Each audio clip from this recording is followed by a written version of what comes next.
মূলত চতুর্থ বর্ষের ছাত্রীদের প্যাথোলজি বিষয় কিভাবে অগ্রসর হওয়া উচিত বা কিভাবে এই বিষয়টি তারা পড়াশোনা করবে এ ব্যাপারে বিভিন্ন গুরুত্বপূর্ণ দিক আমাদের সামনে আজকে তুলে ধরার জন্য আজকে আমাদের সাথে আছেন আমাদের সম্মানিত শিক্ষক ডক্টর মোহাম্মদ সাদিকুল ইসলাম তালুকদার স্যার, প্রাক্তন বিভাগীয় প্রধান প্যাথোলজি বিভাগ, ময়মনসিংহ মেডিকেল কলেজ। আজকে লাইভের শেষে আপনারা যদি চান স্যারকে আপনারা কিছু প্রশ্ন করতে পারবেন। সেক্ষেত্রে আমাদের জুম লিংকটি আমরা ইতিমধ্যে আমাদের কমেন্ট সেকশনে দিয়েছি। তো আমরা সরাসরি স্যার আপনি শুরু করতে পারেন। আচ্ছা, থ্যাংক ইউ। আমি ডাক্তার সাদিকুল ইসলাম তালুকদার ধন্যবাদ জানাচ্ছি জেনেসিস অনলাইন ইউনিভার্সিটিকে আমাকে ইনভাইট করার জন্য। নতুন যারা এমবিবিএস ফোর্থ ইয়ারে ক্লাস করা শুরু করলো তাদের জন্য। আমি যেহেতু প্যাথোলজি সাবজেক্টের একজন টিচার ছিলাম, দীর্ঘদিন শিক্ষকতা করেছি, আমি এখন সরকারি চাকরি থেকে অবসরে আছি। কিছুদিন আগে আমি অবসরে গিয়েছি, ময়মনসিংহ মেডিকেল কলেজের প্যাথোলজি বিভাগের বিভাগীয় প্রধান ছিলাম।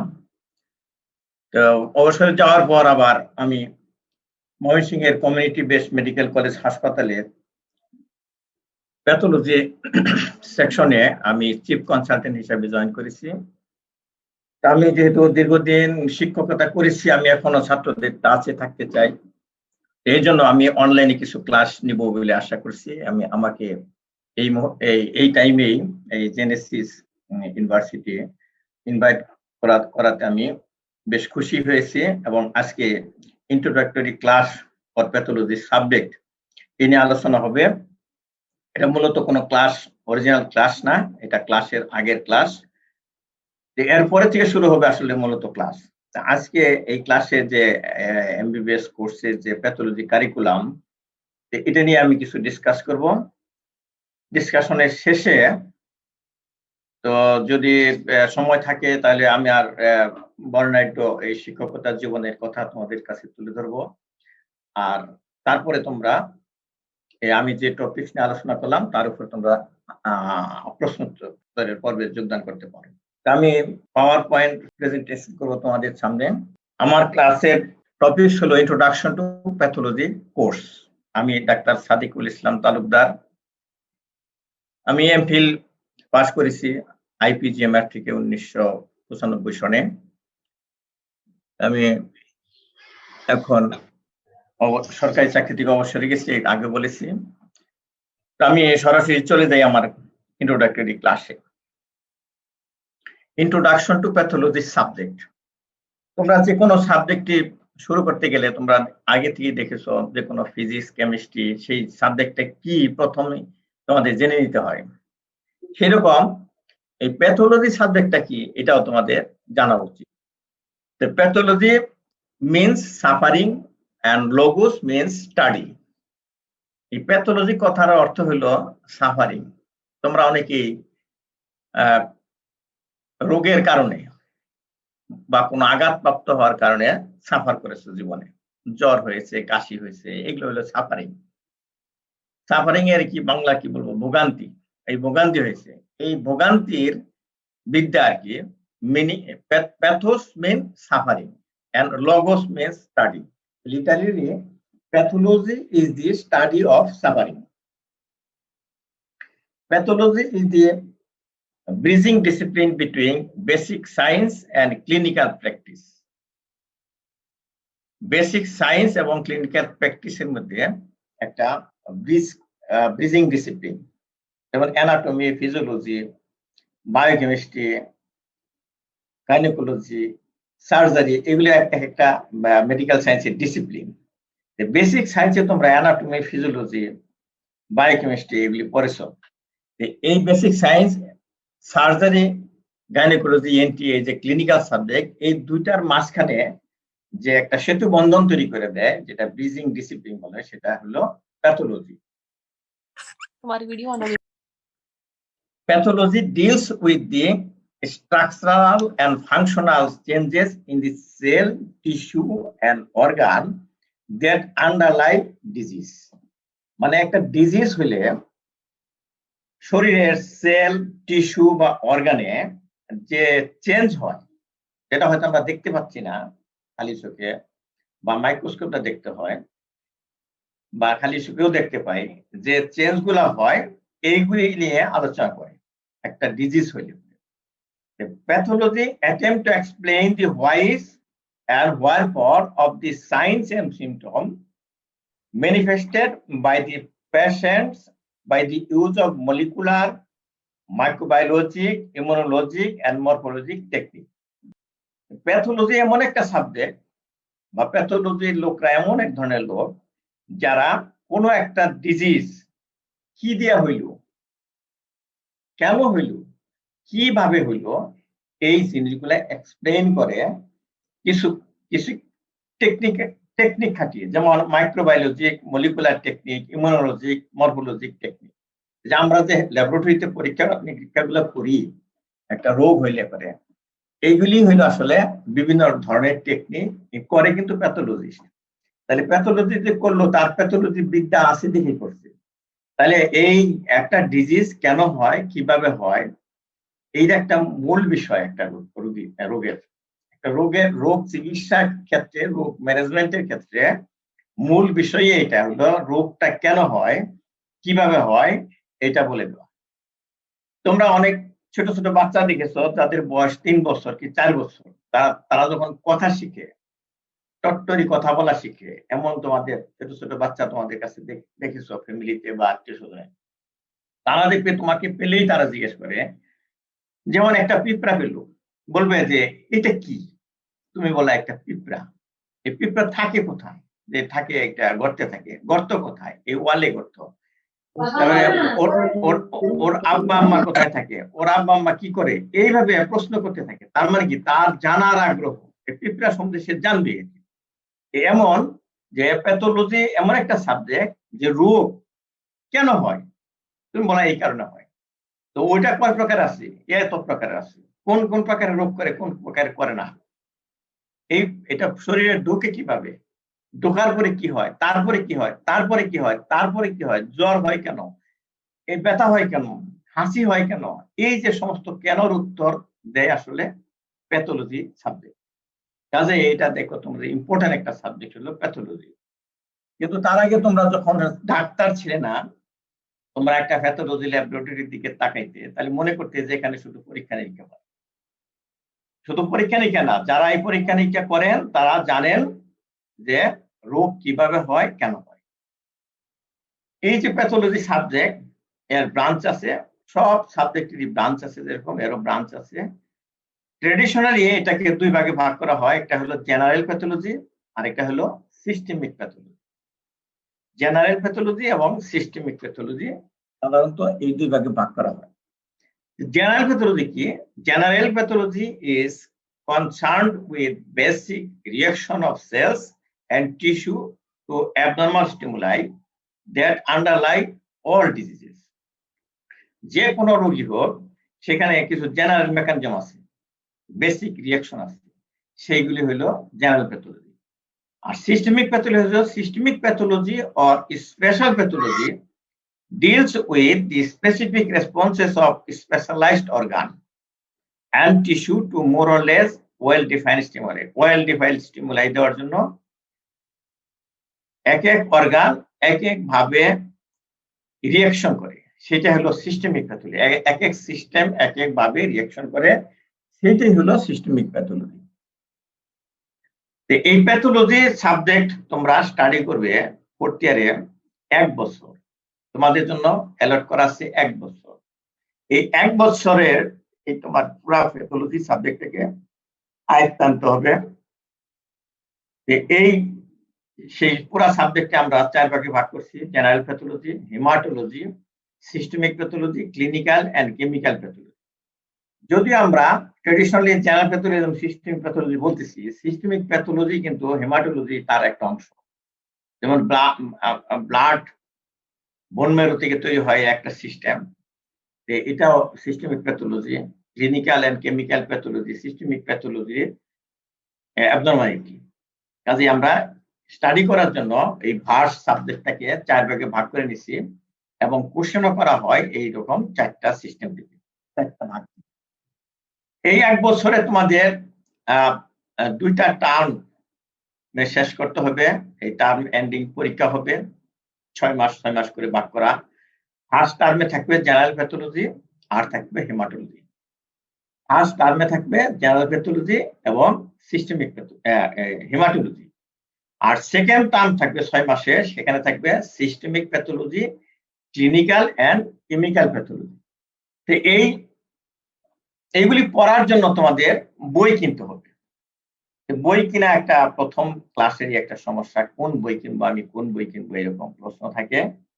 আমি বই কিনা নিয়ে আমি বেশি কথা বলবো না, শুধু আমরা এক যে টিচার, আমরা তোমাদেরকে বলবো টেক্সট বই পড়বে, টেক্সট বই পড়বে, টেক্সট বই পড়বে। তারপরে টেক্সট বই থেকে ভালো করে বোঝার জন্য সহায়ক বই যেগুলা, সেগুলো নোট বই, সেগুলো পড়বে। আমি নিষেধ করি না নোট বই পড়তে, কারণ আমরা বাঙালি, আমরা ইংলিশ একটু কম বুঝি অনেকেই, সবার জন্য বলছি না, তাদের জন্য বলছি, তারা একটু একটু নোট বইয়ের সাথে রাখবে বোঝার জন্য। আর তোমাদের যে সমস্ত টিচার তোমাদেরকে পড়ান, তাদেরও ওনারাও ক্লাস নোট দেন, সেগুলি পড়বে। তার সাথে 3টা জিনিস, টেক্সট বই, নোট বই এবং টিচারদের হ্যান্ডআউট, ক্লাস নোট হ্যান্ডআউট একাত্র করে তোমার মতো করে নোট করে খাতায় রেকর্ড রাখবে এবং সেগুলি তুমি প্রস্তুত হবে তোমার পরীক্ষার জন্য সেগুলি দিয়ে। আমরা যে বইটা সবচেয়ে বেশি পড়ি বাংলাদেশে, বিশেষ করে সারা বিশ্বে পড়ে, সেটা হলো 1 নাম্বার হলো Robbins and Cotran pathologic basis of disease. বড় একটা বই, এখন খুব সম্ভব 13 এডিশন বের হয়ে গেছে, না 10th এডিশন বের হয়ে গেছে, বাজারে বেশিরভাগই আছে 9th এডিশন। অসুবিধা নাই, 9th এডিশন পড়লে চলবে, 10th এডিশন পড়লে চলবে। একটা বড় বই। বিনয় কুমার এটার মূল এডিটর। আমাদের সাউথ এশিয়ার জন্য আলাদা এডিশন আছে কম দামের জন্য, সেটা তোমরা সংগ্রহ করতে পারো, বিভিন্ন লাইব্রেরিতে পাওয়া যায়। Robbins and Cotran pathologic basis of disease, এটাই তোমাদের মূল বই, টেক্সট বুক। আরেকটা বই আছে practical pathology and microbiology, latest edition পড়বে তোমরা, প্রফেসর কে.এ. খালেক স্যার। এই বইটা যদি তোমরা পাও সংগ্রহ করবে। বইটা সব প্যাথোলজি কিছু কিছু করে সংক্ষিপ্ত আকারে লেখা আছে। আমরা ওই বই পড়েছি আমরা যখন স্টুডেন্ট ছিলাম, এখন তোমরা পড়তে পারো। তারপরে a short text book of pathology, professor Tahmidur Rahman sir লিখছেন, আমি বইটা দেখেছি, ভালোই। আমাদের যে সমস্ত বই প্রফেসর স্যাররা লেখেন এগুলি একটু ভালো হয়। তোমাদের স্টুডেন্টরাও অনেক সময় বই লেখে, আমরা দেখছি নোট বই, সেগুলি গাইড বই। তাদের চেয়ে আমাদের প্রফেসর স্যাররা যে সমস্ত বই লেখেন এগুলি একটু উন্নত মানের হয়, তোমরা না বুঝলে মনে করবে যে এটা উন্নত মানের। আরেকটা টেক্সট বই আছে de Gruchy's, clinical haematology in medical practice. এটার লেটেস্ট এডিশন যেটা পাও সেটা পড়বে হেমাটোলজি পড়ার জন্য। এই textbook of haematology Moinuddin স্যারের একটা আছে, রাজশাহীর মঈনুদ্দিন স্যার বই লিখছেন, হেমাটোলজির উনি টিচার, এটাও ভালো, দেশীয় রাইটার, সহজ করে লিখছেন। আর clinical pathology a practical manual, second edition, আমি যেটা পড়েছি সাবিত্রী সান্যাল, এটা clinical pathology, chemical pathology, clinical pathology যে সাবজেক্ট আছে এটার জন্য এটা উপযুক্ত। আর আমার একটা বই আছে, সেটা হলো প্র্যাকটিক্যাল, যে আমরা ড্র করি খাতায়, বিভিন্ন স্লাইড ড্র করি, সেটাকে তোমাদেরকে গাইড দেওয়ার জন্য।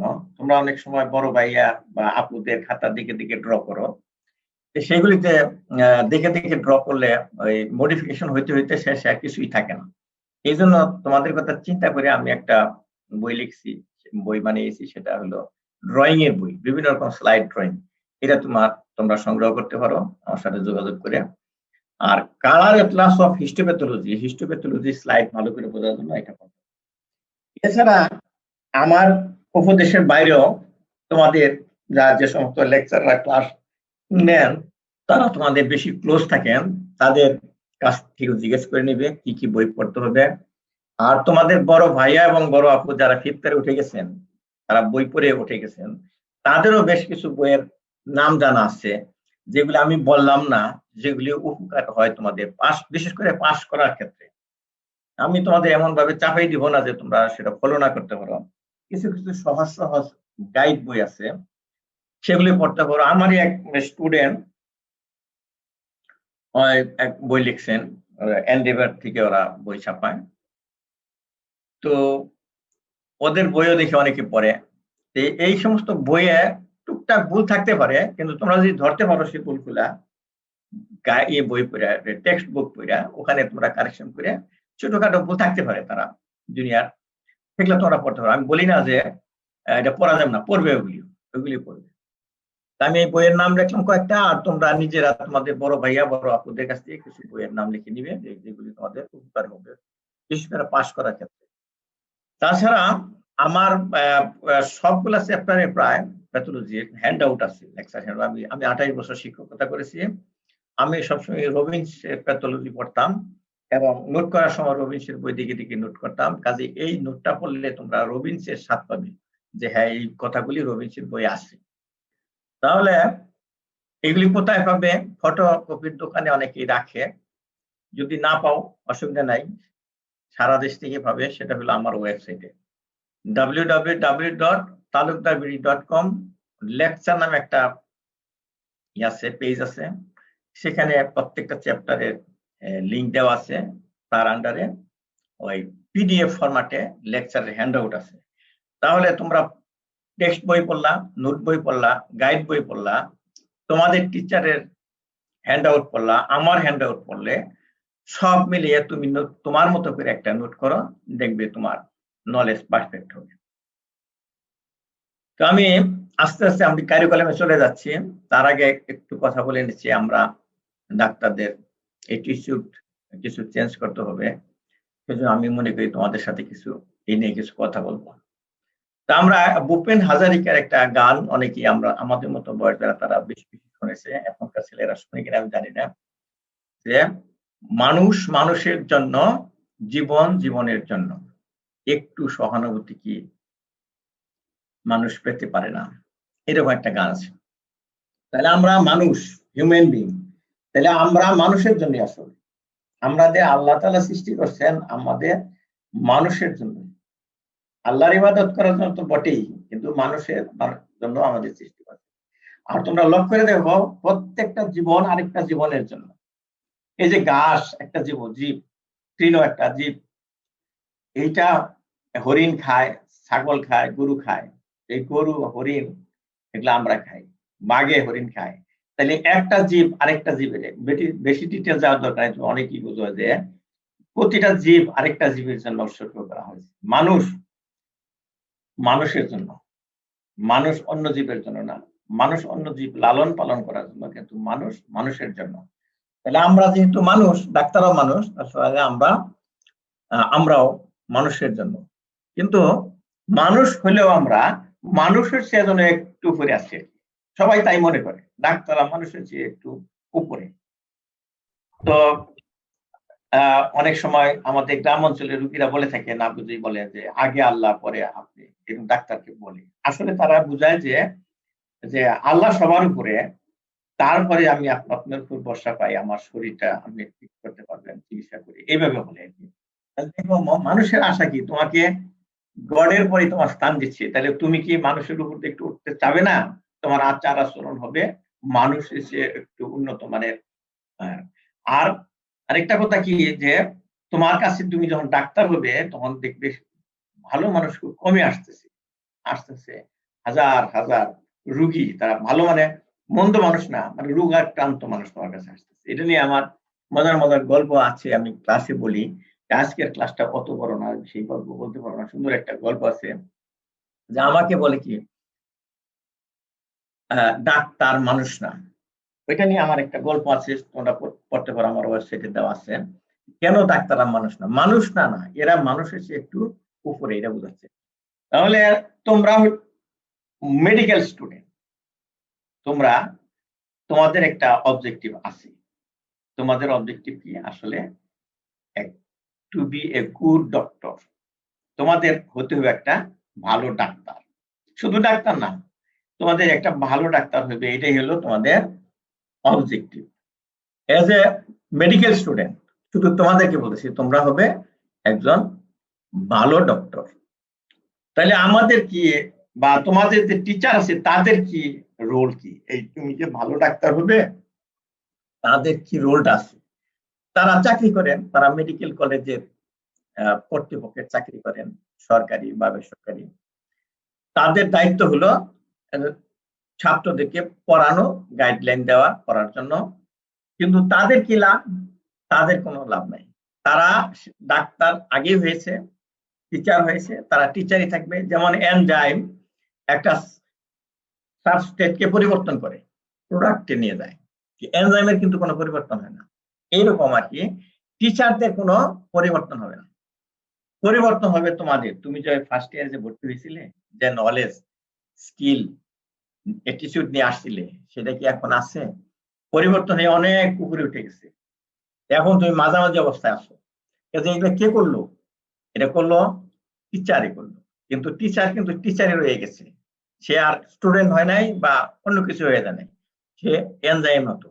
তোমাদেরকে, তোমরা কাঁচামাল, সাবস্ট্রেট, 5 বছর লেখাপড়া করবে, আমরা তোমাদেরকে শিখাবো, তোমরা শিখবে, শেখার পরে তোমরা হয়ে যাবে ডাক্তার।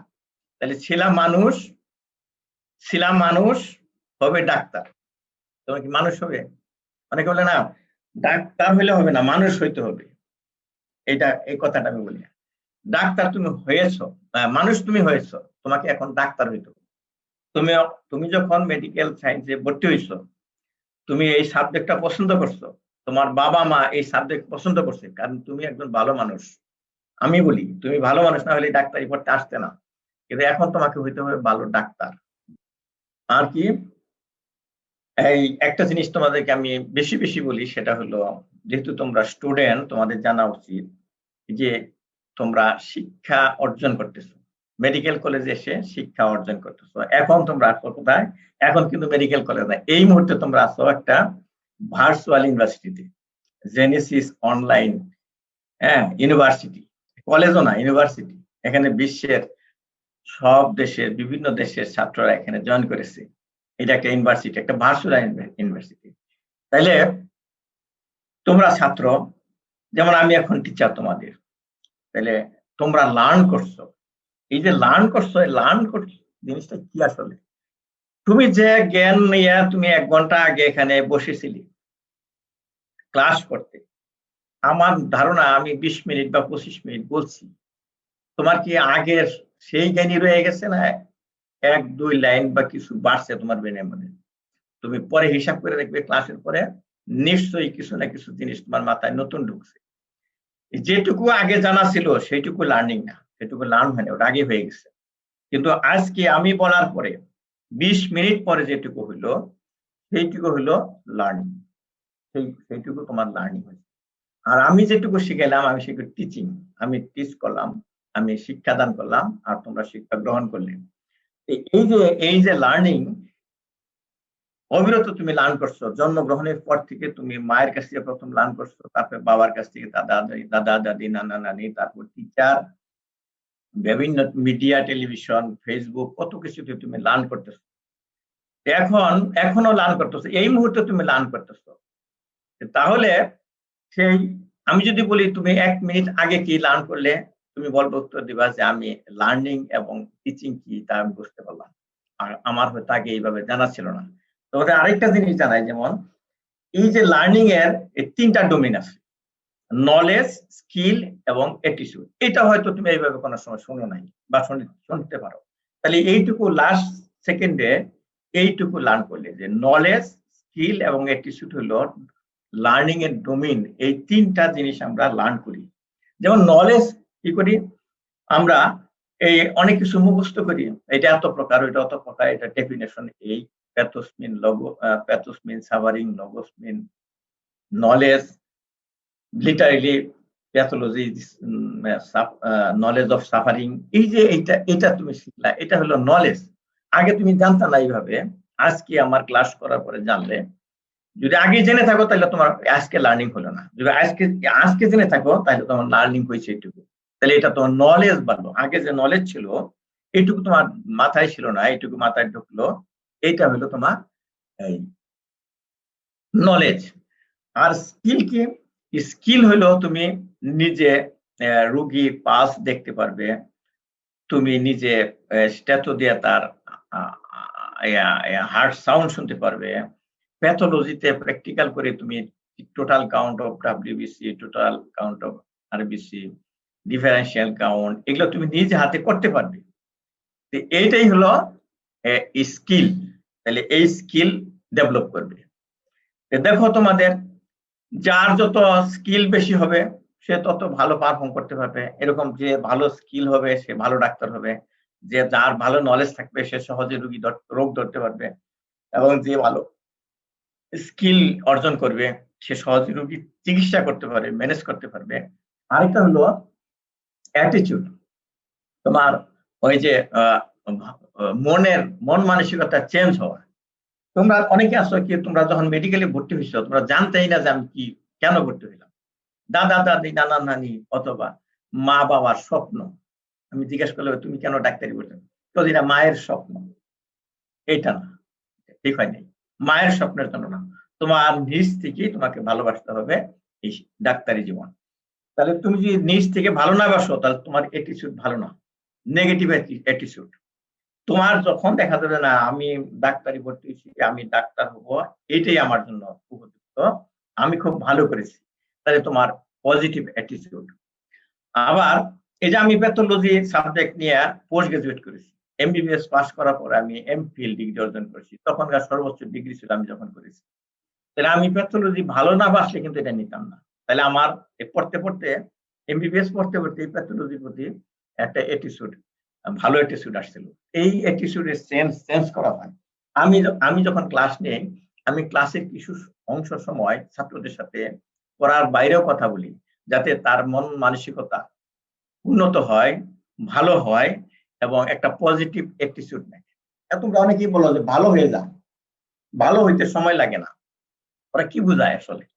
যে তোমার মধ্যে যে খারাপ চিন্তাধারাগুলো আছে সেগুলি ত্যাগ করো, ভালো চিন্তাধারা যোগ করো, এটাই নিজেকে বদলে ফেলুন বলে। আচ্ছা, আমাকে বলে একজন, আর নিজেকে বদলে ফেলুন। আমার বদলানোর কি আছে? আমি তো বদলেই আছি, আমার তো ভালো, সবকিছু আমি ভালোর দিকে আছি, খারাপের দিকে নাই। এই যে আমাকে বদলাইতে বলার দরকার নেই। আমি সেটাই বলবো, তোমরা এই পড়তে দেখবে যে তোমাদের ছাড়েরা যে সমস্ত কথাবার্তা উপদেশমূলক বলেন সেগুলি শুনবে, সেগুলো পালন করবে, দেখবে যে তোমার অ্যাটিটিউড চেঞ্জ হয়ে গেছে। এবং আমার এই লেকচার শোনার পরে তোমাদের একটা জিনিস মাথায় আসবে যে তুমি যে ওই বাবা মা, দাদা দাদি, নানা নানির ইচ্ছায় ডাক্তারি পড়তে আসতো সেটা ভুলে যাও, সেটা ভুলে যাও। এখন তোমার ইচ্ছায় পড়াশোনা করবে। Teaching pathology to undergraduate medical student. Pathology কিন্তু আন্ডার গ্রাজুয়েট মেডিকেল স্টুডেন্ট এবং পোস্ট গ্রাজুয়েট মেডিকেল স্টুডেন্টের আলাদা আলাদা কোর্স কারিকুলাম পড়া হয়।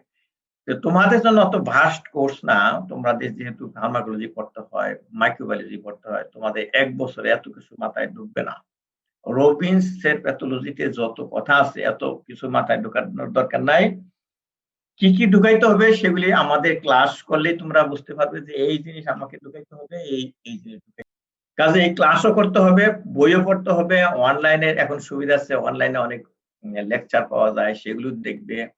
অনেক সময় শুয়ে শুয়ে বিশ্রাম নিবে, বা জার্নি করার সময় অলস লাগতেছে, আজে বাজে জিনিস দেখতেছো ফেসবুকে, এগুলি না দেখে অনলাইনে ক্লাস একটা খুলে তুমি ক্লাস দেখতে থাকলা, তাহলে তোমার জন্য অফুরন্ত মিডিয়া রয়ে গেছে, শিক্ষার মিডিয়া। তাহলে আমাদের এই যে আন্ডার গ্রাজুয়েট পড়াশোনার প্যাথোলজি পড়ার কি গোলটা কি?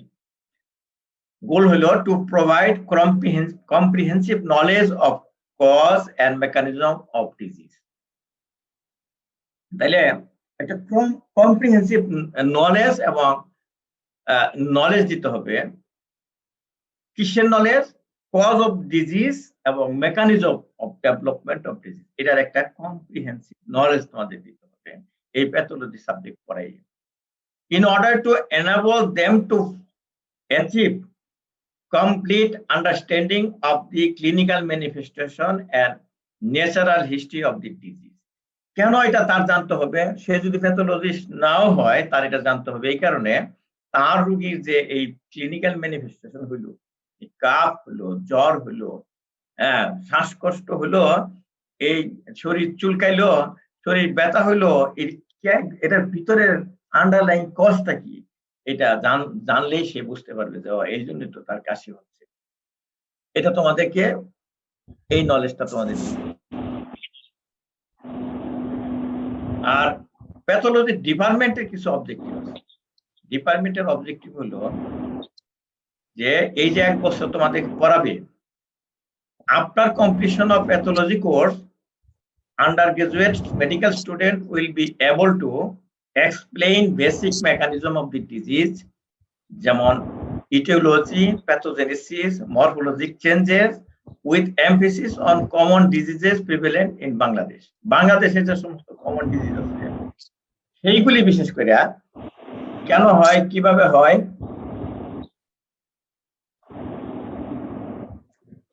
সেগুলি ইয়া করবে, তারা যেন বুঝতে পারে, সেটাই দেখার জন্যই, শেখানোর জন্যই এই আমাদের উদ্দেশ্য, আমাদের মানে ডিপার্টমেন্ট অফ প্যাথোলজি।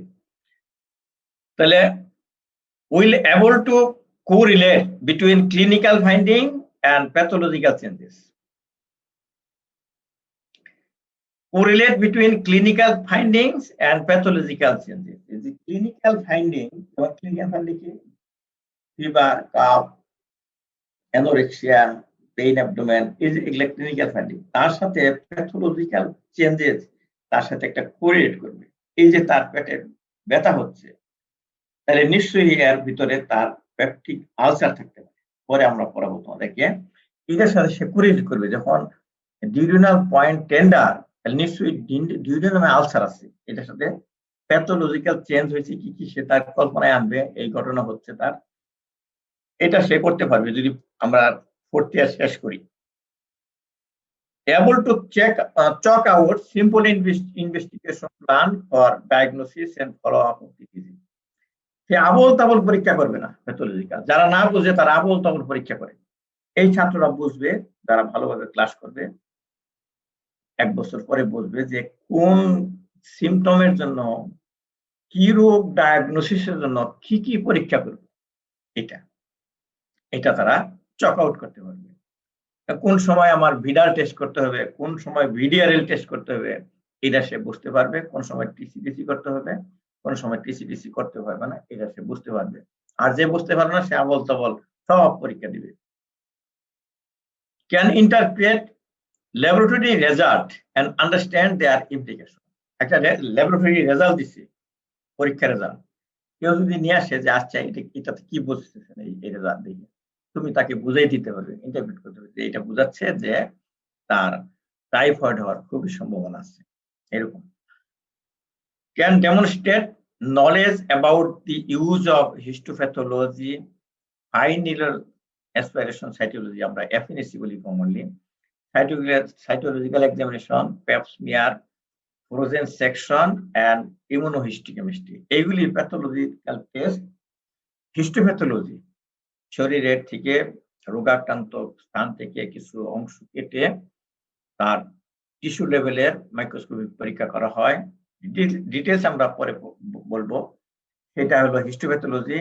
আর একটা সুই দিয়ে, ফাইন নিডল মানে চিকন একটা ইনজেকশনের সুই দিয়ে রোগাক্রান্ত স্থান থেকে বা লিশন থেকে 1 ফোঁটা এই রস নিয়ে, যেখানে থাকে সেল, ইন্ডিভিজুয়াল সেল দেখে দেখে আমরা রোগ ধরতে পারবো। আর ফ্লুইডের সাইটোলজি করে এবং প্যাপ স্মিয়ার, মেয়েদের সার্ভিক্স, ইউটেরিন সার্ভিক্স থেকে স্মিয়ার নিয়ে বা ইমিউনোহিস্টোকেমিস্ট্রি করে আমরা যেভাবে পরীক্ষা করি, এটা এই মেডিকেলের 4th ইয়ারের ছাত্ররা কোর্স শেষে এটা তারা জানতে পারবে।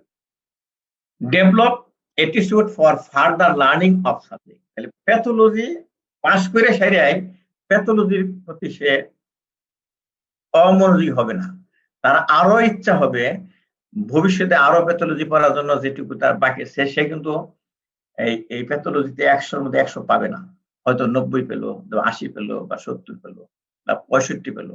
তার মানে কি সে সব প্যাথোলজি জানে না, কিন্তু তার পাস করার পর আগ্রহ থাকবে আরো প্যাথোলজি জানার জন্য, এমনকি প্যাথোলজির উপরের জন্য আরো বড় বড় পোস্ট গ্রাজুয়েট ডিগ্রি অর্জন করার জন্য এরকম অ্যাটিটিউড তৈরি করবে। এবং আমার ছাত্র বিশেষ করে অনেকেই আমার কাছ থেকে উদ্বুদ্ধ হয়ে তারা প্যাথোলজিস্ট হয়েছে। তারা আমার কাছে বলে, স্যার আপনাকে দেখে আপনার কথা শুনে, আপনার পড়া শুনে, হ্যাঁ, আমি কিন্তু 28 বছর শিক্ষকতা করেছি, 28টা ব্যাচ আমার বের হয়ে গেছে।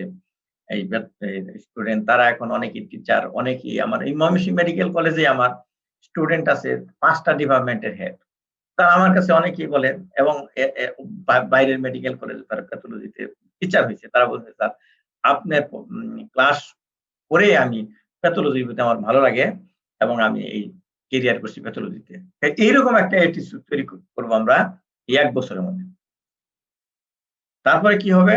Develop skill to perform. তারপর ওই নলেজটা অর্জন করলই, এখন কি স্কিল হবে? সে TC, eosinophil count, estimation of haemoglobin ESR সে করতে পারবে। তোমরা এটা ফিজিওলজিতে তোমরা করে আসছো, প্যাথোলজিতে আবার তোমাদের শিখাবো। তোমরা যেন নিজেরাই এগুলি পরীক্ষা করতে পারো। সিমেন অ্যানালাইসিস করতে পারবে, রুটিন এক্সামিনেশন অফ ইউরিন করতে পারবে নিজেরাই, microscopic examination of body fluid এবং CSF examination, writing requisition form for histopathological and cytopathological examination. তোমরা খেয়াল করে দেখো, তোমরা কিন্তু প্যাথোলজি পাস করার পরে আবার ফিফথ সার্জারি, গাইনি এগুলি পাস করবে, কিন্তু তখন তার প্যাথোলজি পড়বে না। পাস করার পরেও যেন তোমরা কোনো একটা ল্যাবরেটরিতে চাকরি নিয়ে সেখানে তোমরা এই TC, haemoglobin ESR, semen analysis, urine examination, body fluid examination এগুলো করতে পারো। এরকম এক্সপার্ট করে বের করে দেবো তোমাদেরকে। এইটা আমাদের হলো গোল। তাহলে আমরা যদি লিস্ট করি, তাহলে তুমি কি কম্পিটেন্সি অ্যাকোয়ার করবে প্যাথোলজিতে? তুমি রাইটিং হিস্টোপ্যাথোলজিক্যাল রিকুইজিশন ফর্ম, তুমি দেখা গেল তোমার সার্জন বা তোমার বস সিনিয়র একটা অপারেশন করলেন, হিস্টোপ্যাথোলজি করার জন্য পাঠাইতে হবে। উনি নিজে তো আর পাঠাবেন না, তোমাকে দিয়ে পাঠাইতে হবে। তুমি একটা হিস্টোপ্যাথোলজিক্যাল রিকুইজিশন ফর্ম যেন ফিল আপ করতে পারো, এটা আমরা শিখিয়ে দেব। আর preservation of the surgical specimen, ওই যে সার্জারি করে যে স্পেসিমেনটা হিস্টোপ্যাথোলজি করার জন্য পাঠানো হবে, তোমার কাছে হয়তো নতুন লাগতেছে, এগুলি পরে দেখবা, এগুলি তোমাদের শেখানো হবে। সেইটা কিভাবে প্রিজার্ভ করতে হয় সেটা তোমাদের শেখানো হবে এবং শিখতে পারবে। এবং sending of surgical specimen to nearby histopathology lab. ধরো তুমি মধ্যপুরে বা একটা গ্রামে বা উপজেলা লেভেল তোমার পোস্টিং, সেখানে একটা অপারেশন করছো, কিন্তু ওখানে হিস্টোপ্যাথোলজি হয় না, হিস্টোপ্যাথোলজি হয় দূরে, ময়মনসিংহ মেডিকেল কলেজ বা বরিশাল মেডিকেল কলেজ হাসপাতালে, এইখানে হিস্টোপ্যাথোলজি হয়। তাহলে তোমাকে যত দূরে পাঠাইতে হবে, সেইটা পাঠানোর পদ্ধতি তোমার কি হবে সেটা তোমাকে শেখানো হবে এবং তুমি এটার কম্পিটেন্সি অ্যাকোয়ার করবা।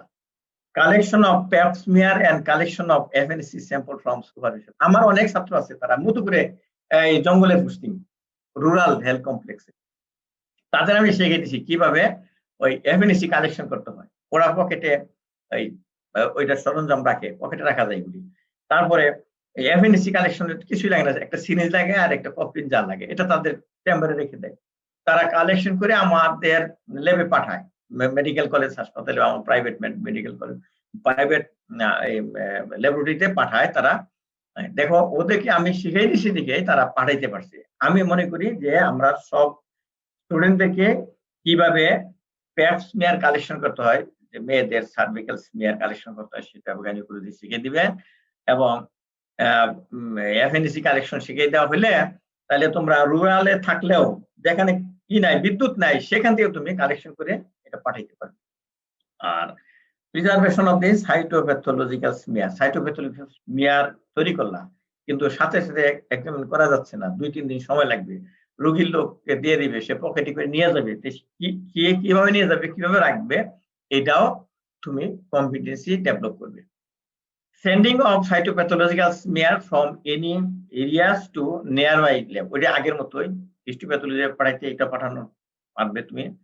এটা প্রিজার্ভ করতে পারবে স্পেসিমেন গুলা, ইমিউনোহিস্টোকেমিস্ট্রি এবং ইমিউনোফ্লোরেসেন্স টেস্ট করার জন্য, writing requisition form for immunohistochemistry and immunofluorescence এক্সামিনেশনের জন্য তুমি কিভাবে রিকুইজিশন ফর্ম লিখতে হয় সেটাও তোমাকে শেখানো হবে এবং তুমি শিখবে। এবং ডিটারমিনেশন অফ হিমোগ্লোবিন, ইএসআর, টিসিডিসি যেগুলো আমরা শিখাবো সেটা তুমি করতে পারবে এবং করতে পারো কিনা আমরা পরীক্ষা নেওয়ার সময় এটা দেখবো। তারপরে handling and maintenance of microscope, microscope কিভাবে দেখতে হয়, মাইক্রোস্কোপের ওই স্টেজ উঠানামা করা, তারপরে ফোকাস করা, এগুলি তোমাকে নিজে পারবে। অনেক সময় তোমরা দেখছো টেকনিশিয়ান করে দেয়, তা না, টেকনোলজি করে দেবে, তুমি নিজে পারবে, এটা তুমি অ্যাকোয়ার করবে। সিমেন অ্যানালিসিস করতে পারবে, performing microscopic examination of CSF, interpretation of pathology report and data, writing and advice for pathological examination. একটা অ্যাডভাইস কিভাবে দিতে হয়, পিসিডিসি করবে, কিভাবে লিখতে হয়, ওটা শেখানো হবে এবং তুমি শিখবে। এখন এই যে 1 বছরের যে ক্লাসগুলা, সেটা ডিস্ট্রিবিউশন, টিচিং লার্নিং আওয়ার্স।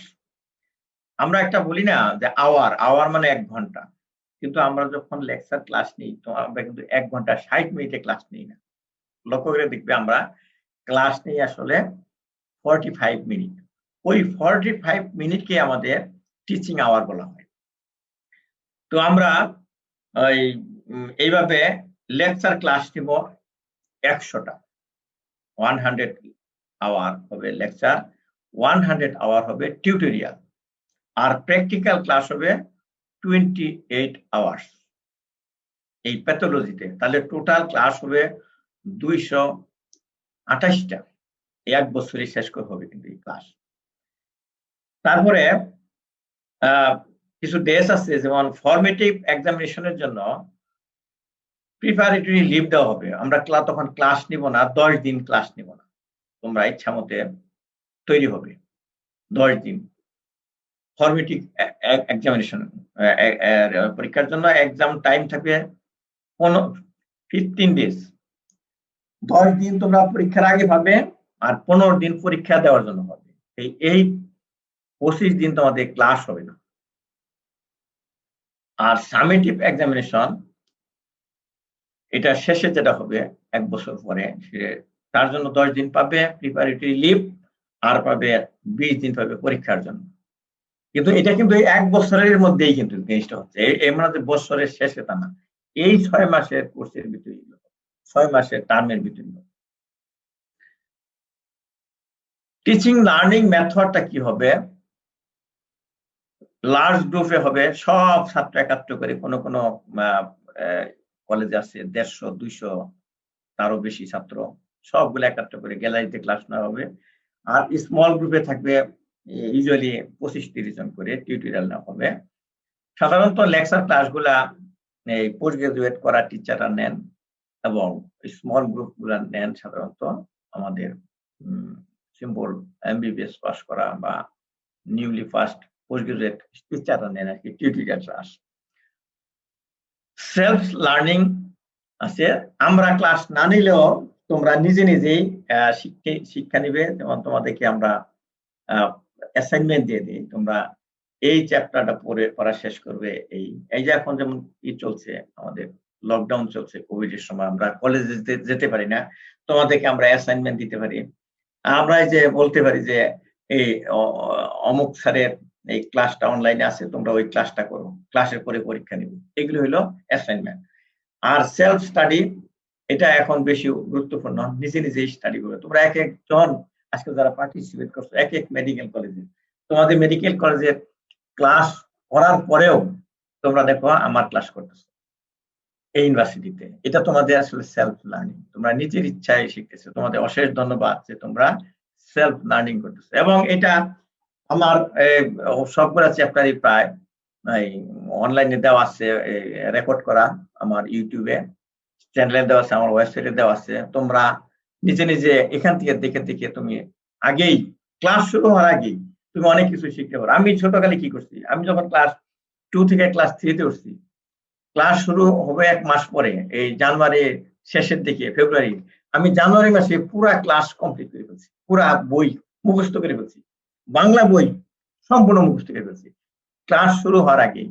যখন ক্লাস হয়েছে তখন স্যারে আমার মুখস্থ, স্যারে দেখে দেখে পড়তে মুখস্থ বলছি, সম্পূর্ণ বই মুখস্থ বলছি। এরকম তুমি তোমার এই ক্লাস শুরু হওয়ার আগেই অনলাইন থেকে ক্লাস দেখে দেখে তুমি শিখে ফেলো একদম, এবং ক্লাসে তুমি তোমার ভালো পারফরমেন্স, এটা হলো সেলফ লার্নিং।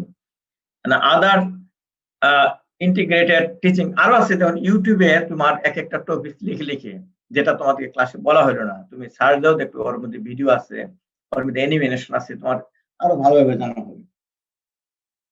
ইন্টিগ্রেটেড টিচিং আছে, দেখবা যে মেডিকেল কলেজের গ্যালারিতে ইয়েতে কনফারেন্স রুমে প্রতি সপ্তাহে ক্লিনিক্যাল মিটিং হয়, এগুলোতে তুমি অ্যাটেন্ড করবে। ওটা সব ডিপার্টমেন্টের স্টুডেন্ট থাকে, টিচার থাকে, সেখানে এই ইন্টার ডিসিপ্লিনারি অনেক কথাবার্তা হয় সেটা হলো ইন্টিগ্রেটেড লার্নিং। সেখানে থাকলে অনেক কিছু জানতে পারবে।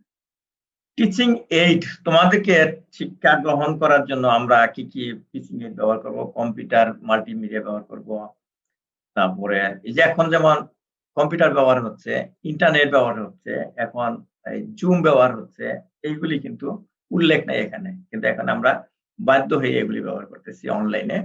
আমাদের এই কোভিড-19 এর এই লকডাউনের জন্য এই সমস্ত ক্লাস হচ্ছে। আমার ধারণা ভবিষ্যতে এগুলো মানে লকডাউন না থাকলেও চলতে থাকবে, কারণ আমাদের স্টুডেন্টরা এই সমস্ত ক্লাসের উপকারিতা ধরে ফেলছে। চক এন্ড বোর্ড, আমাদের সারা চক বোর্ড ব্যবহার করতেন, এখনো অনেকেই ব্যবহার করি আমরা।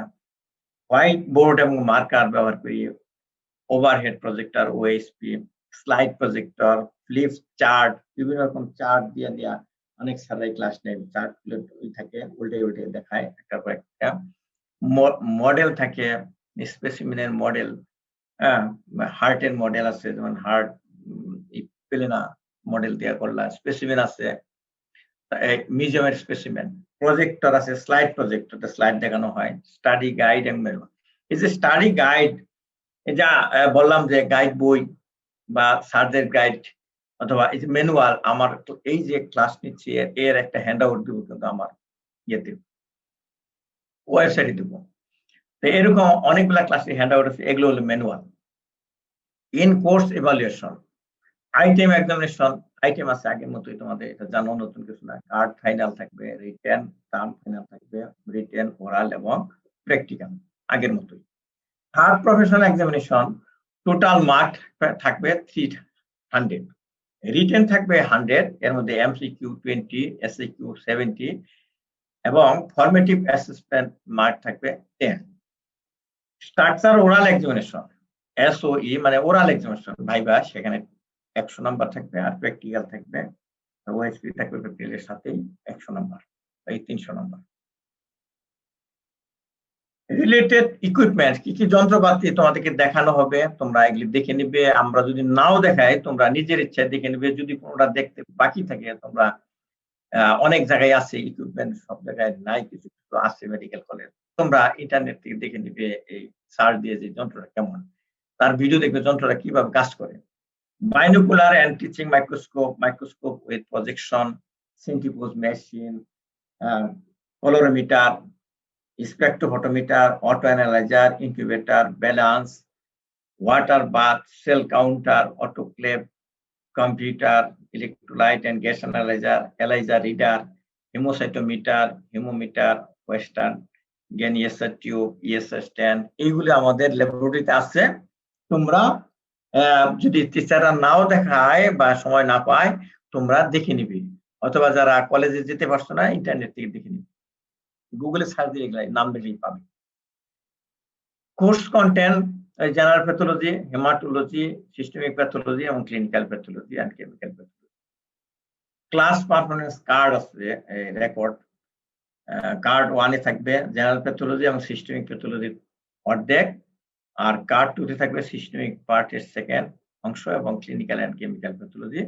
এটা বিভিন্ন মেডিকেল কলেজ বিভিন্ন ভাবে একটু মডিফাই করে ক্লাস কার্ড করে নেয় আর কি। প্রফেশনাল এক্সামিনেশনের রুলে আছে আমাদের কারিকুলামে, রুল নাম্বার ই, সেখানে আছে two appear third professional examination students have to pass all the subject of previous second professional examination if all other prerequisites are fulfilled. এটা ভালো করে বুঝে নেওয়া, সতর্ক হওয়ার জন্য। In the meantime, students can attend clinical work placement, teaching, learning. এখানে তারা attend করবে। Student can also attend the classes of subject of fourth phase. Fourth phase class attend করতে পারবে, কিন্তু তারা এই থার্ড প্রফেশনাল এক্সামিনেশনে অংশগ্রহণ করতে পারবে না যদি কমপ্লিট না থাকে। তাহলে থার্ড প্রফেশনাল পরীক্ষায় অ্যাপিয়ার করার জন্য কি কি প্রিরিকুইজিট রাখবে? একটা certificate from head of the department of pathology. Pathology department যদি সার্টিফিকেট দেয় যে তার 75% এর বেশি বা 75% অ্যাটেন্ডেন্স আছে থিওরি, প্র্যাকটিক্যাল এবং টি2 এর আলাদাভাবে, তাহলে সে পরীক্ষা দিতে পারবে। আর কি থাকতে হবে? Obtaining at least 60% mark in exam, 65 mark 60 এইটা থাকতে হবে ইন্ডিভিজুয়াল সাবজেক্ট অংশে। No student should be allowed to appear in the professional examination unless the student passes in all subject of the previous professional examination. এই রোলটা হলো E number roll. আচ্ছা, pass mark হবে 60%। Student shall have to pass written, MCQ, SCQ, formative, এই তিনটা মিলা এখানে 60% হইতে হবে। ওরালে 60%, প্র্যাকটিক্যাল এক্সামিনেশন 60% হইতে হইলে সে প্যাথোলজি প্রফেশনাল পরীক্ষা পাস করব। তো আমি এই প্যাথোলজির ইন্ট্রোডাকশন এবং কারিকুলাম এর উপর আমার যে ইন্ট্রোডাকশনটা, সেটা এই পর্বটা শেষ হলো।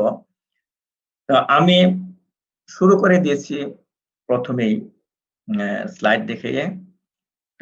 আমার পরিচয় পর্বটা তেমন হয় নাই।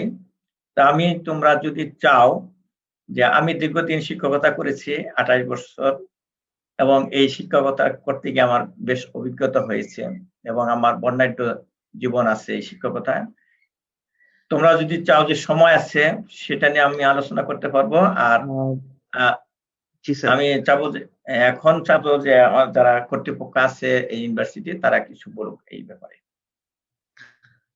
স্যার, আপনাকে অনেক ধন্যবাদ আসলে আপনার এই অসাধারণ প্রেজেন্টেশনের জন্য এবং দিক নির্দেশনামূলক বক্তব্যের জন্য। আশা করছি স্যার যারা এই ক্লাসটিতে অংশগ্রহণ করেছে এবং ভবিষ্যতেও করবে, তারা এই প্রেজেন্টেশন থেকে স্যার উপকৃত হবে।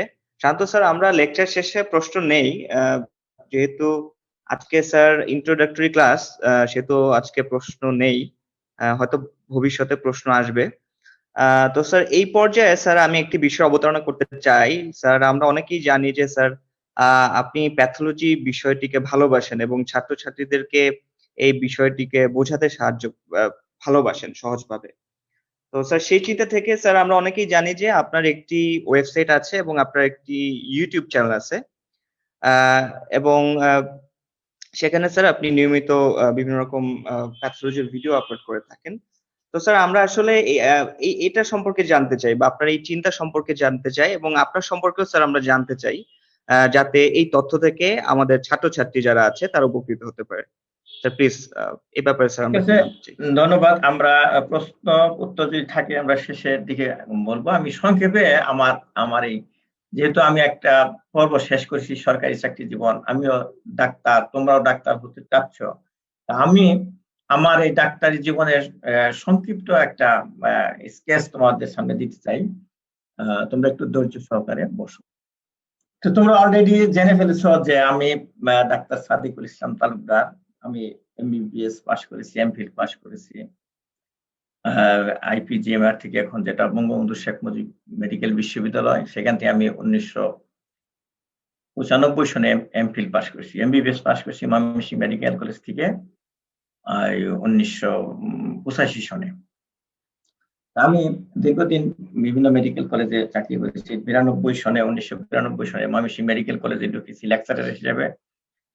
তারপরে 2 বছর আমার পিজিতে কেটেছে পড়াশোনায়, সেটা 93 থেকে 96 সনে আবার ফিরে আসি লেকচারার হয়ে।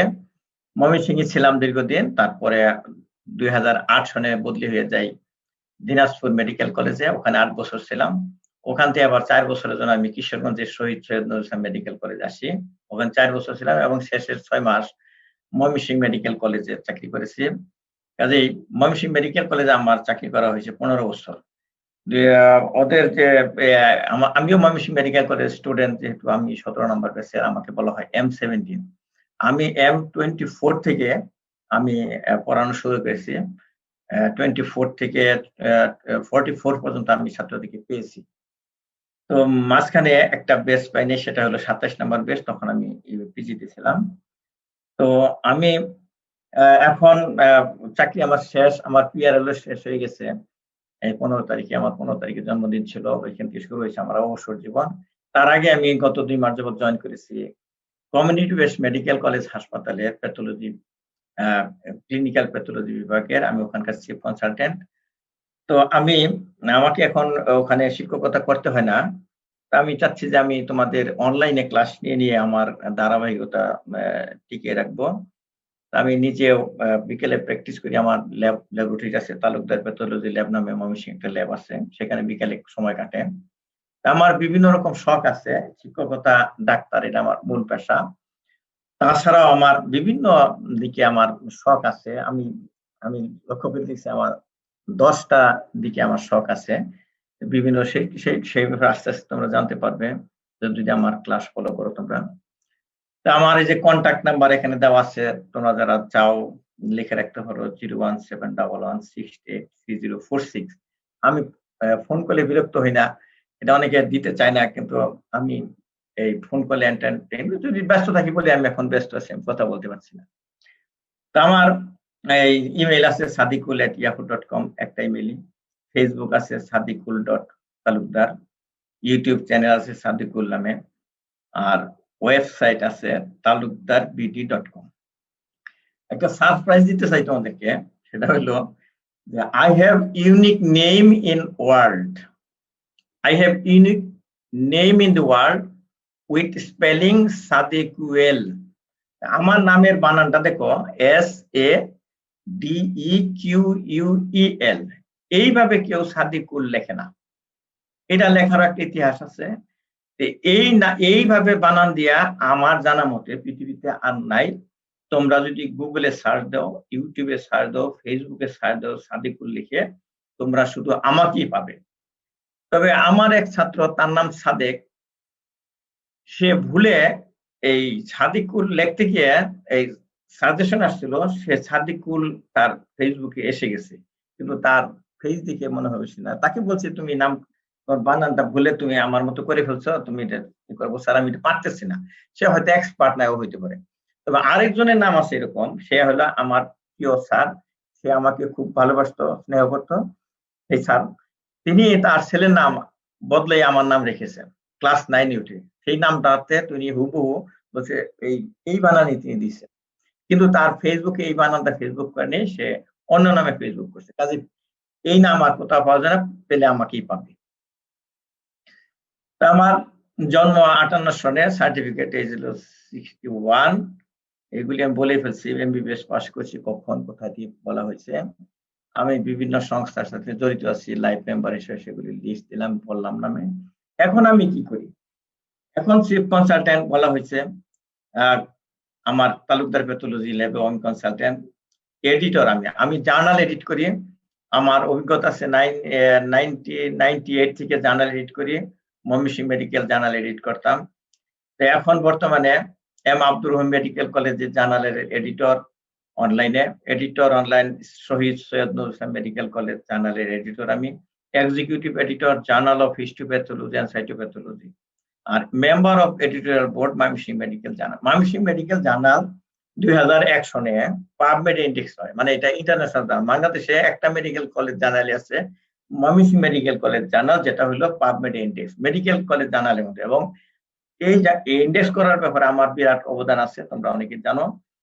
কাজেই তারা এখনো আমার সেই জার্নালের এডিটোরিয়াল বোর্ডের মেম্বার রেখেছেন। আর আমি ওয়েবসাইট ডিজাইন করি, ডেভেলপ করি এবং এডিট করি, এবং বর্তমানে এই ওয়েবসাইটগুলি কন্ট্রোল করি।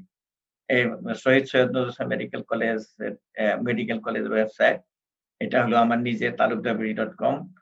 এমএমসি আমাদের বেস্টমেটদের একটা ওয়েবসাইট আছে, এটা আমি ডেভেলপ করছি এবং মেনটেন করি। বাংলাদেশ একাডেমি অফ প্যাথোলজির ওয়েবসাইট bapad.org, এটাও আমি মেনটেন করি এবং ডেভেলপ করেছি।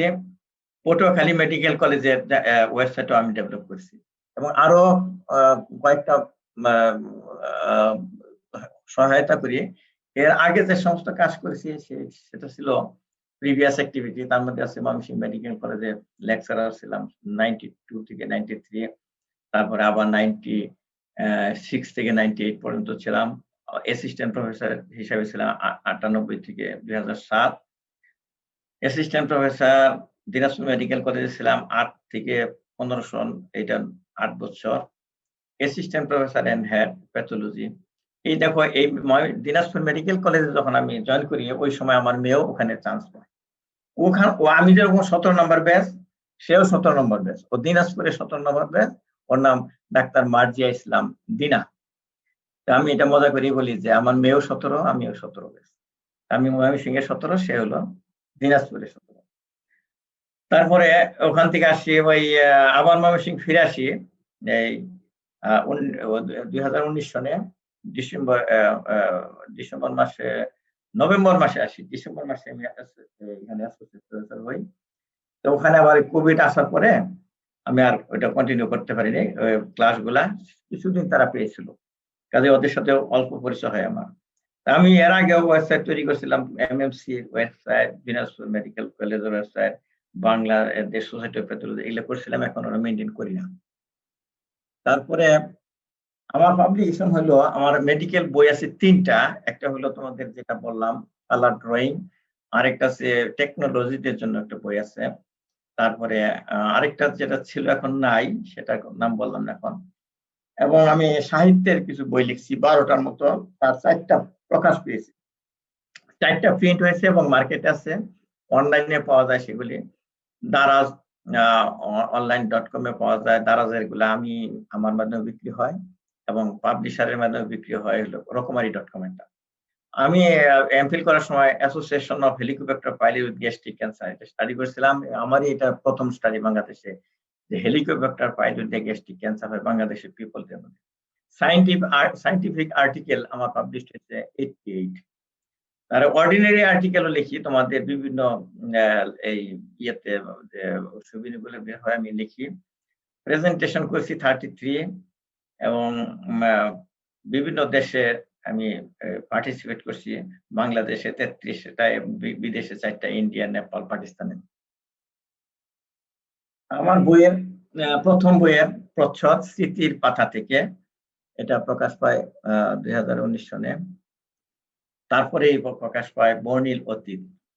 এগুলা মূলত স্মৃতিচারণমূলক মজার মজার কাহিনী, আমার জীবনে দেখা অভিজ্ঞতা সম্পন্ন মজার মজার কথাগুলি আমি আমার স্মৃতিতে যেগুলো ছিল সেগুলো তুলে ধরছি এবং এগুলো পরে অনেকেই মজা পায়। ছোট বড় সবাই পড়তে পারে, হ্যাঁ, ছোটরাও পড়তে পারে, মাঝারিরাও পড়তে, বড়রাও পড়তে পারে। সোনালী শৈশব, এখানে যদিও আমার শৈশব নিয়ে কথাবার্তা বলা হয়েছে, কিন্তু সবার শৈশবে এই সমস্ত ঘটনা আছে, মিল করে তারা অনেক মজা পায়। সোনালী শৈশব। আরেকটা আছে শৈশবের 71। আমি 1971 সনে ক্লাস 5-এ পড়তাম। তখন আমার অভিজ্ঞতায় যে আমি দেখেছি যে 71-এ যা দেখেছি সেটা আমার সহজভাবে ব্যক্ত করেছি। অনেকের কাছে এটা পছন্দ, এইটা অনেকে পছন্দ করে, শৈশবের 71। এটা তোমাদের জন্য বই, colour drawing of common pathology slide. এটা তোমাদের লাগবে যখন তোমরা প্র্যাকটিক্যাল করবে, তোমাদের লাগবে। এটা টেকনোলজিতে জন্য প্যাথোলজি ল্যাবরেটরির সহায়িকা, বাংলা মিডিয়ামে লেখা।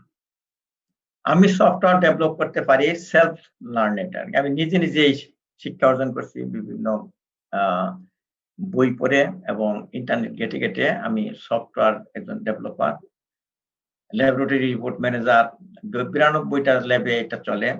Ultrasonography report manager, prescription writing, এরা বেশ জনপ্রিয় সফটওয়্যার। আমি একজন আলহাজ, যাকে তোমরা হাজি বলো। আমি হজ করেছি 2004 সনে সস্ত্রীক।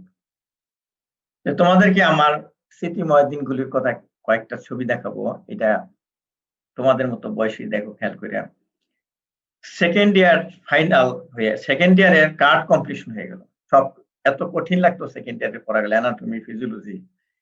তারপর আমরা একটু রিল্যাক্স করার জন্য পিকনিক করলাম, পিকনিকে যাচ্ছি সেকেন্ড ইয়ারের শেষে, এই যে 82 সন, 3/1/82 সনে যাচ্ছি পিকনিকে। এই যে আমি আমাদের কলেজের গাড়িতে, এই গাড়িটা এখনো আছে, এটা কিশোরগঞ্জের শহীদ সৈয়দ নজরুল ইসলাম মেডিকেল কলেজে এই গাড়িটা এখনো ব্যবহার হয়, বাস। তারপরে ওই পিকনিকেই আমরা আনন্দ করতেছি, এই যে আমি বসা আছি, এই আমার দীপক ক্লাসের ফার্স্ট বয় ছিল, এই আলম কানাডা প্রবাসী, এই ফার্স্ট বয় এখন লন্ডন প্রবাসী, এ হলো অস্ট্রেলিয়া প্রবাসী। এখানে বেশি সময় নিয়ে দেখাবো না। এই পিকনিকে আমরা আনন্দ করতেছি বসে। এটা হলো র্যাগ ডে, পড়াশোনা শেষ, মেডিকেল সায়েন্সের পড়াশোনা শেষ, 5th ইয়ারে। এটা দেখো 85 সনে একটা আগস্ট মাসের 10 তারিখে র্যাগ ডে, রং টং দিয়ে আনন্দ করতেছি। এই আমাদের র্যাগ লিডার পলিন, এই হলাম আমি। এই ময়মনসিংহ মেডিকেল কলেজ, এই গাছগুলা দেখো এখন এত বড় বড় হয়ে গেছে, এগুলি নাই। তখন এখান থেকে পানি পড়তো, এখনো মনে হয় পানি পড়ে, পানি পড়ার না। এই ছবিটা আমার স্মৃতিময় ছবি। আমি অনেক আগে, হয়তো 2001, 2 বা 3 ছবি। এটা মুস্তফা জাফর কম্পিউটার ব্যক্তিত্ব, একসময় মন্ত্রী ছিলেন। এই আমাদের এই কম্পিউটার ব্যক্তিত্ব মুস্তফা জাফর, ওনার সাথে আমি প্রথম সফটওয়্যার তৈরি করে যে সিডিটা ওনাকে আমি প্রেজেন্ট করলাম, সেটা মুস্তফা জাফরের সাথে। আমি বিভিন্ন জায়গায় এই কম্পিউটারের উপরে লেকচার দিতাম, আমাকে নিয়ে যেত, এই তো আমি লেকচার দিচ্ছি, এই পেপারে উঠেছে। তারপরে মুস্তফা জাফর সাহেব বিভিন্ন জায়গায় উনি সেমিনার করতেন কম্পিউটার উপরে, আমাকে একজন সফল কম্পিউটার ইউজার হিসেবে প্রেজেন্ট করতেন। এই যে আমি বসা আছি, এটা কমিউনিটি ওয়েস্ট মেডিকেল কলেজে একটা অনুষ্ঠান হয়েছিল। এই যে আমাদের প্রাক্তন প্রয়াত প্রিন্সিপাল মোহাম্মদ ইসলাম স্যার, যিনি এই প্রতিষ্ঠা করছেন কমিউনিটি ওয়েস্ট মেডিকেল কলেজ, তিনি বসে আছেন, তখনকার এমপি বসে আছেন, ইনি মুস্তফা জাফর বক্তব্য রাখতেছেন। আমি ইসলামিক ইউনিভার্সিটি অফ টেকনোলজি গাজীপুরে একটা সেমিনারে কথা বলছিলাম। এই টিচার গুলা কিন্তু ঢাকা ইউনিভার্সিটির বেশি, ইনি ঢাকা ইউনিভার্সিটির খুব বড় প্রফেসর ছিলেন। ওনাদের সামনে আমি বক্তব্য রাখছি মেডিকেল ইলেকট্রনিক্স এর উপরে। আগ্রায় গেছিলাম গত 9 সনে, 2009 সনে আগ্রায় গেছিলাম একটা আন্তর্জাতিক সেমিনারে। সেখানে ওই Robbins and good transpathologic basis of diseases যে এডিটর, মূল এডিটর বিনয় কুমার, উনি মূলত ইন্ডিয়ান অরিজিন, ওনার কাছে দাঁড়াই ছবি উঠেছি। ইনি বিনয় কুমার, রবিন্সের বই যে যার এডিটর হিসেবে নাম দেখতেছ। আর এই ডান পাশে ইনি চিত্রা সরকার ম্যাডাম, উনি all India institute of medical সায়েন্সের প্যাথোলজি বিভাগের হেড, বর্তমানে হেড। ইনি বাংলাদেশের অরিজিন। আর এখানে যে এই লম্বা, যিনি doctor Monowar Hossain, Dhaka medical college থেকে পাশ করার পরে কিছুদিন চাকরি করে উনি আমেরিকা প্রবাসী। উনি ভালো একজন হিস্টোপ্যাথোলজি, উনি প্রতি 2 বছর অন্তর অন্তর আমাদের দেশে এসে আমাদেরকে ট্রেনিং দেওয়ান। তার ডান পাশে Kamrul Hasan sir, professor Kamrul Hasan sir, প্রাক্তন ভিসি। তো উনি আমার সিনিয়র, 4 বছরের সিনিয়র, কিন্তু এমফিল করার সময় 1 বছরের সিনিয়র ছিলেন। কাজে ওনাকে আমরা 1 বছর একই সাথে আমরা পিজিতে পেয়েছি। এটা আমার আরেক কলিগ ডাক্তার এফএম সালে, ময়মনসিংহ মেডিকেল কলেজের হেড ছিলেন, প্রফেসর প্যাথোলজি। আমাদের পিছনে ইনি আরেকজন প্রফেসর, উনি প্রিন্সিপাল ছিলেন ময়মনসিংহ মেডিকেল কলেজে। আমাদের professor M Kamal, professor M Kamal, ইনি চেয়ারম্যান ছিলেন বিএসএমও ডিপার্টমেন্ট অফ প্যাথোলজির চেয়ারম্যান ছিলেন, উনি এখন রিটায়ার্ড। এমবি জামান স্যার যে মাঝখানে বসে আছেন, ইনি একজন খুবই লার্নেড প্যাথোলজিস্ট, উনি আমেরিকা প্রবাসী। উনি প্রতি 2 বছর পর আমাদেরকে ট্রেনিং দেওয়ার জন্য আসেন, খুবই একজন লার্নেড প্যাথোলজিস্ট। এই ছবিটা দিনাজপুর মেডিকেল কলেজের ক্যাম্পাসের সামনে বসে ছিলাম, সেই ছবি 2009 বা 10 সনে এরকম। কিশোরগঞ্জ শহীদ সৈয়দ নজরুল ইসলাম মেডিকেল কলেজ থেকে বিদায় নিলাম, সেই ছবি। ময়মনসিংহ মেডিকেল কলেজে প্যাথোলজি বিভাগের সামনে দাঁড়িয়ে একটা ছবি আছে। তারপরে আমি এখন যেখানে আছি কমিউনিটি বেসড মেডিকেল কলেজ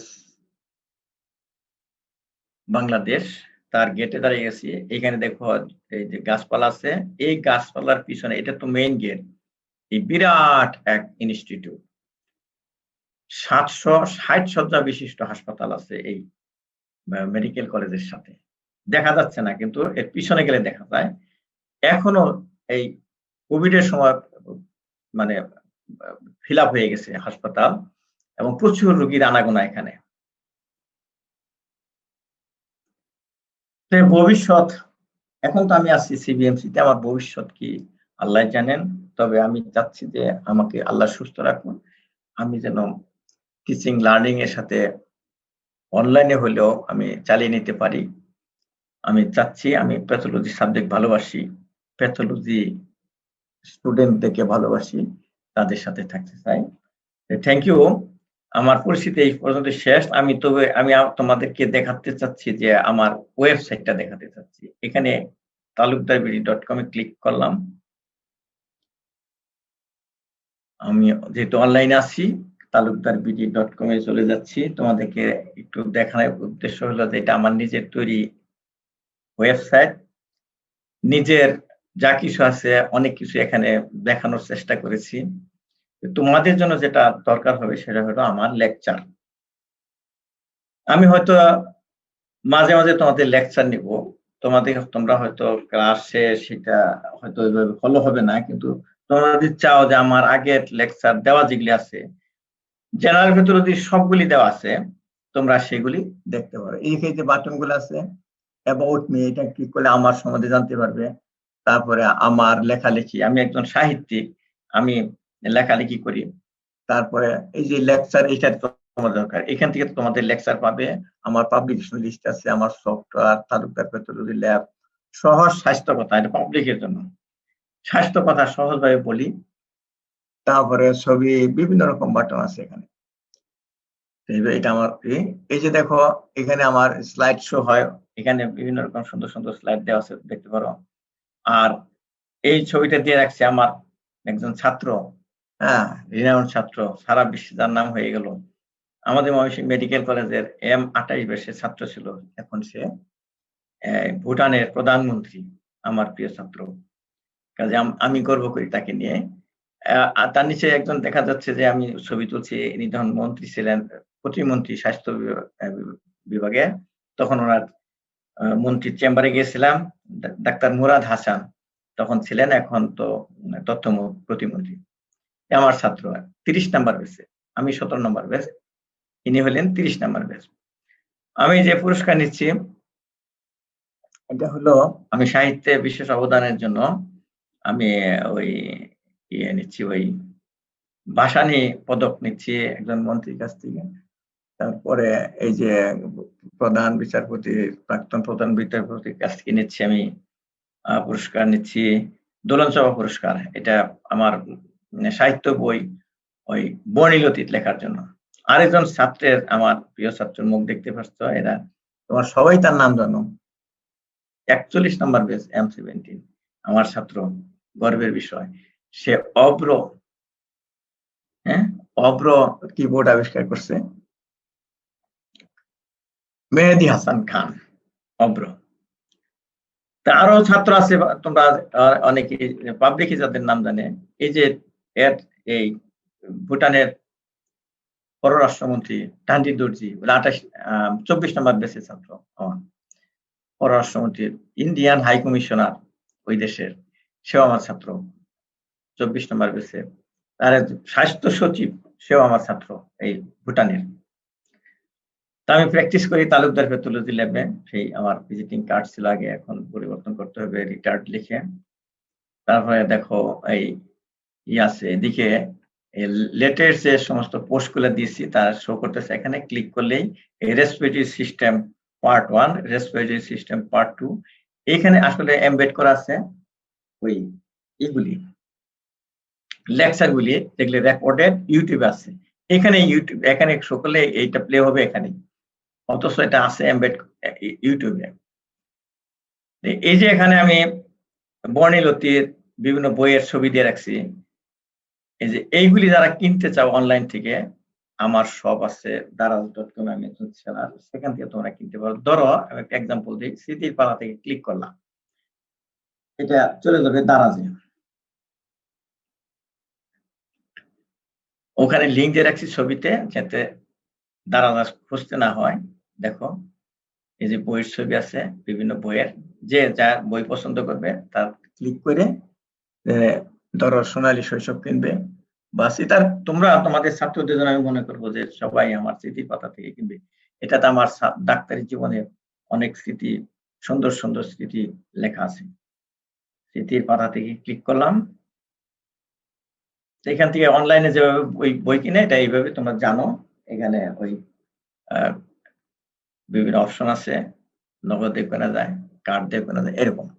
যাই হোক, আমি আমার এই প্রেজেন্টেশন এইখানেই শেষ করতে চাচ্ছি, যে আমার সংক্ষিপ্ত পরিচিতি। তবু আমি ওই যেটা আগে যেটা দেখাইলাম, আমার ওয়েবসাইটের যে তোমাদের লেকচার, সেই লেকচারটা তোমাদের একটু দেখা দরকার, কিভাবে দিয়ে রাখছি। লেকচার বাটনে ক্লিক করলাম, এই লেকচার, নেট স্লো থাকার জন্য এই তো লেকচার। এই cellular adaptation, sell injury, cellular adaptation, এইভাবে বাটন দেওয়া আছে। তুমি যে চ্যাপ্টার পড়তে চাও, সব শেষে যেটা দিছি সেটা হলো যেমন রেসপিরেটরি সিস্টেম, হার্ট। এই রেসপিরেটরি সিস্টেমে ক্লিক করি, দেখা যায় কি হয়। রেসপিরেটরি সিস্টেম ক্লিক করলে এই পেজ আসলো, এই যে এখানে পার্ট 1, এই পার্ট 2। তাহলে পার্ট 1 যদি দেখতে চাও এখানে ক্লিক করবে। এটা কিন্তু লিঙ্কটা দেওয়া, এটা হলো ইউটিউবের ভিডিও, এখানে লিঙ্ক দেওয়া আছে, এখানে প্লে হবে। আর তুমি যদি ডাইরেক্ট ইউটিউবে চলে যেতে চাও, এখানে ক্লিক করবে, ইউটিউবে চলে যাবে। আমি তোমাদের রিকোয়েস্ট করবো, ইউটিউবে গিয়ে আমার চ্যানেল, এই যে, তাহলে এই যে এখানে আসলো, এখানে এভাবে আসলো, তোমরা এভাবে আসতে পারবা। লাংসের ডিজিজ ক্লাসিফিকেশন শুরু হলে যেভাবে এরকমই শুনতে পারবা। আশা করি তোমরা আমার এই চ্যানেলে গিয়ে, ইউটিউব চ্যানেলে গিয়ে তোমরা একটু লাল বাটন, সাবস্ক্রাইবার বাটন আছে, ওখানে ক্লিক করে সাবস্ক্রাইবার হবে। তাতে তুমি পরবর্তী কোনো ভিডিও দিলে তুমি পেয়ে যাবে। আমিও আনন্দ উপভোগ করবো যে তোমরা আমাকে ফলো করতেছো। এখন আমি চাবো যে যারা কর্তৃপক্ষকে, জেনেসিস অনলাইন ইউনিভার্সিটির কর্তৃপক্ষকে কিছু বলার জন্য আমি আমার প্রেজেন্টেশন এখানে শেষ করছি। ধন্যবাদ। ধন্যবাদ স্যার। সত্যিকার অর্থে স্যার আমরা আসলে অনুপ্রাণিত আপনার বর্ণাঢ্য কর্মজীবন সম্পর্কে জানতে পেরে, এবং আমি মনে করি যে স্যার যারা আজকের ক্লাসে অংশগ্রহণ করেছে এবং যারা আজকের প্রেজেন্টেশন সহ আপনার পরিচিতি পর্ব সম্পর্কে জানতে পেরেছে, আসলে তারা সবাই অনুপ্রাণিত যে একজন শিক্ষক তার চিকিৎসা পেশার পাশাপাশি এবং শিক্ষকতার পাশাপাশি আরো কত জায়গায় তার মেধার স্বাক্ষর রাখতে পারেন। ধন্যবাদ স্যার। এবং স্যার এটা আসলে আমাদের জন্য একটি প্রাপ্তি যে স্যার আপনি প্যাথোলজির বিভিন্ন বিষয়ে আপনার ওয়েবসাইট সহ আপনার ইউটিউব চ্যানেল আপলোড করছেন, এবং আমি মনে করি যে আমাদের ছাত্রছাত্রীদের জন্য এটা শেখার একটি বড় সুযোগ। এজন্য স্যার জেনেসিস অনলাইন ইউনিভার্সিটির পক্ষ থেকে এবং ব্যক্তিগতভাবে আমার পক্ষ থেকে স্যার আপনাকে অনেক ধন্যবাদ।